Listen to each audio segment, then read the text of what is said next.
আমি ভিক্ষা করে ফিরতেছিলাম গ্রামের পথে পথে। তুমি তখন চলেছিলে তোমার স্বর্ণ রথে। অপূর্ব এক স্বপ্ন সম লাগতেছিল চক্ষে মম। কি বিচিত্র শোভা তোমার, কি বিচিত্র সাজ। আমি মনে ভাবতেছিলেন এ কোন মহারাজ। আজ শুভক্ষণে রাত পোহালো। ভেবেছিলাম তবে আজ আমারে দাঁড়ে দাঁড়ে ফিরতে নাহি হবে। বাহির হতে নাহি হতে কাহার দেখা পেলেম পথে। চলিতে রথ ধনধান্য ছড়াবে দুই ধারে। মুঠা মুঠা কুড়িয়ে নেব নেব ভারে ভারে।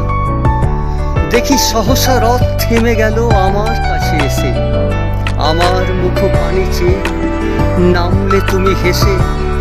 দেখে মুখের প্রসন্নতা জুড়িয়ে গেল সকল ব্যথা।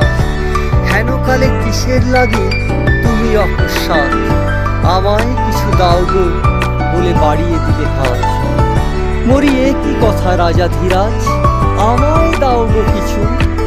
শুনি ক্ষণকালের তরে রইনু মাথা নিচু। তোমার কি বা অভাব আছে ভিখারি ভিক্ষুকের কাছে। এ কেবল কৌতুকের বশে আমায় প্রবঞ্চনা। ঝুলি হতে দিলেম তুলে একটি ছোট কণা।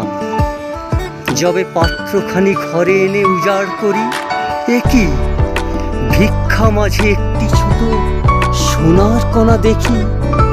দিলেম যা রাজ ভিখারিরে, স্বর্ণ হয়ে এলো ফিরে। এখন কাঁদি চোখের জলে দুটি নয়ন ভরে। তোমায় কেন দিইনি আমার সকল শূন্য করে।